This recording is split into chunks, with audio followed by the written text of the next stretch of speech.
তেড়ে আসার ভঙ্গি দেখে কিছুটা ভয় পেয়েছিলাম। পরে বুঝে নিলাম ভয় পাওয়ার কিছুই নেই, কারণ এই উট পাখিটা চতুর্দিকেই বন্দী। তাদের বন্দি জীবন দেখে আমার একটা সংলাপ মনে পড়ে, দানা পানির লোভে কখনো কি পাখিরা খাঁচায় বন্দি থাকতে চায়? প্রশ্নটা রয়ে গেল আপনাদের কাছেই, কমেন্টে অবশ্যই জানাবেন। কিন্তু আমি সেদিনই উপলব্ধি করেছিলাম এ কথার অর্থ। তারপর থেকে মুক্ত করে দিয়েছিলাম আমার পোষা পাখিটাকে। আমার কেন জানি মনে হয়েছিল খোলা আকাশ, নদী, বিস্তীর্ণ ভূমি তাদের আসল ঠিকানা। আজকে আমি দেখতে আসছি পৃথিবীর নানা প্রান্তের প্রাণীদের বাংলাদেশ জাতীয় চিড়িয়াখানায়, কারণ এখানে খুব কাছ থেকে প্রাণীদের দেখা যায় এবং কিছুটা উপলব্ধি করা যায় তাদের জীবন। বাংলাদেশ জাতীয় চিড়িয়াখানার অবস্থান ঢাকার মিরপুর 1-এ। এই চিড়িয়াখানা দেশের অন্যতম বৃহৎ প্রাণী উদ্যান।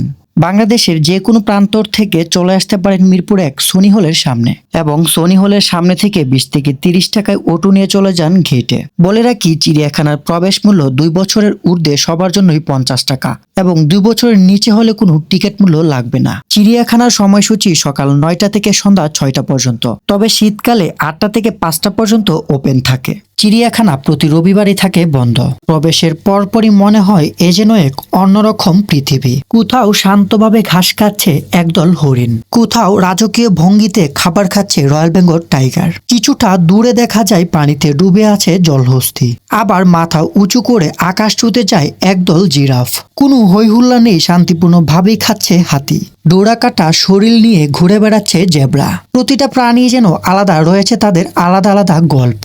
আমরা হয়তো কয়েক মিনিট তাদের দেখি, আর এই কয়েক মিনিটে উপলব্ধি হয় এই পৃথিবীটা শুধুই মানুষের জন্য নয়। এই পৃথিবীতে প্রতিটা প্রাণীর রয়েছে সমান অধিকার। এই চিড়িয়াখানায় কেউ এসেছে সংরক্ষণের জন্য, আবার কেউ বা চিকিৎসার পর এখানে নিরাপদ আশ্রয় পেয়েছে, আবার কেউ জন্মের পর থেকে এখানে মানুষের পরিচর্যায় বেড়ে উঠেছে। তাই চিড়িয়াখানাকে শুধু বিনোদনের জায়গা হিসেবে দেখলেই পুরো ছবিটা দেখা হয় না। এটি একসঙ্গে শিক্ষা, গবেষণা এবং বন্যপ্রাণীর সংরক্ষণের একটি গুরুত্বপূর্ণ অংশ।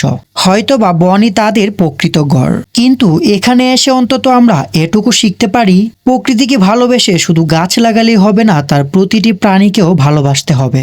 কারণ তারা বেঁচে থাকলেই এই প্রকৃতিও বেঁচে থাকে, আর এই প্রকৃতি বেঁচে থাকলেই বেঁচে থাকবে আমাদের এই ভবিষ্যৎ।